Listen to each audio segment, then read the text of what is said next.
Assalamualaikum warahmatullahi wabarakatuh. Sebelumnya perkenalkan, nama saya Faris Fajar Mansyah. NPM saya 20 100 12 111 097. Kelas IH1C, Prodi Ilmu Hukum, Universitas Bung Hatta. Dan dosen pengampu Ibu Ade Fitri Rahmadani, SPD MPDT. Pada kesempatan kali ini saya akan memenuhi tugas akhir teknologi digital, yaitu tentang pelanggaran hukum. Pelanggaran hukum bisa terjadi dimanapun, kapanpun, di lingkungan sekitar kita. Bisa jadi pelanggaran lalu lintas, pencurian, dan lain sebagainya. Tapi pada kesempatan kali ini saya akan memperlihatkan sebuah kasus tentang perampokan, dan bisa dikategorikan sebagai perampokan berencana. Ini adalah sebuah cuplikan atau ilustrasi dari kasus tersebut. Selasa 27 Desember kemarin, ini adalah detik-detik 11 korban dievakuasi dari dalam kamar mandi berukuran tak lebih dari 2 x 2 meter, pasca disekap selama belasan jam. Pemilik rumah Dodi Triyono, 3 anak Dodi, pembantu dan sopir, berada di dalam kamar mandi sempit tanpa ventilasi udara. Kejadian ini bermula saat 11 korban perampokan dengan pembunuhan ditemukan pada Selasa pagi. Mereka disekap dalam sebuah kamar mandi di Jalan Pulau Mas Utara, Pulau Gadung, Jakarta Timur. Pada Senin 26 Desember, pelaku diduga lebih dari 1 orang mendatangi TKP atau rumah korban. Pelaku menyekap korban dan diduga menggeledah rumah. 11 korban disekap dalam kamar mandi berukuran 1,5 x 1,5 meter, lalu meninggalkan TKP. Sekitar jam 8 pagi waktu Indonesia Barat, pada Selasa 27 Desember 2016, seorang kerabat korban datang ke TKP hendak menjemput anaknya yang menginap di rumah korban. Rumah tak terkunci dan tak berpenghuni. Sheila pun melapor ke pos keamanan. Dibantu beberapa warga, mereka kemudian memeriksa kondisi rumah. Sempat terdengar suara meminta tolong dari arah kamar mandi.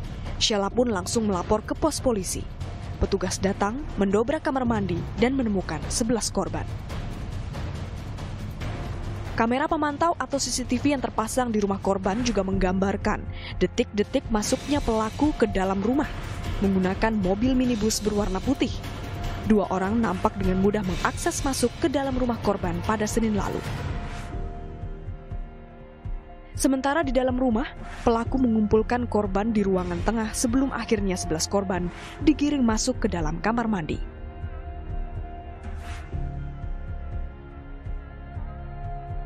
Kurang dari 24 jam pasca korban ditemukan, polisi berhasil menangkap 2 pelaku di kawasan Rawalumbu, Bekasi, Jawa Barat. 1 dari 2 pelaku dipastikan tewas, sementara 1 lainnya dalam perawatan intensif di RS Polri Kramat Jati. Polisi menduga komplotan spesialis perampok rumah mewah ini terdiri dari 4 orang. 2 lainnya dalam pengejaran pihak kepolisian.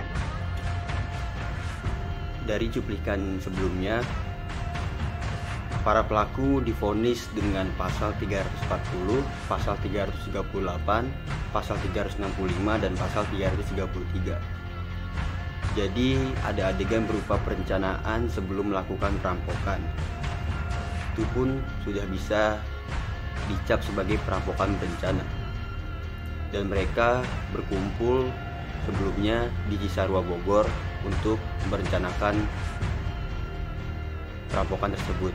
Dan mereka membawa beberapa alat tajam seperti golok, obeng, dan lain-lain yang mereka telah siapkan. Dan seiringnya kasus ini, penyelidikan serta pengadilan berjalan dengan sebuah hasil yang bisa memberatkan para pelaku tersebut. Dan ini adalah cuplikan dan vonis akhir dari kasus tersebut.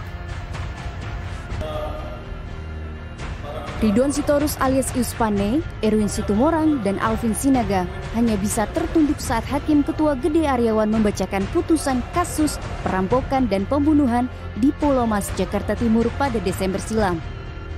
Menurut majelis hakim, ketiganya terbukti secara sah dan meyakinkan telah melakukan tindak pidana pembunuhan berencana. Ketiganya dijatuhi hukuman sesuai dengan dakwaan jaksa penuntut umum.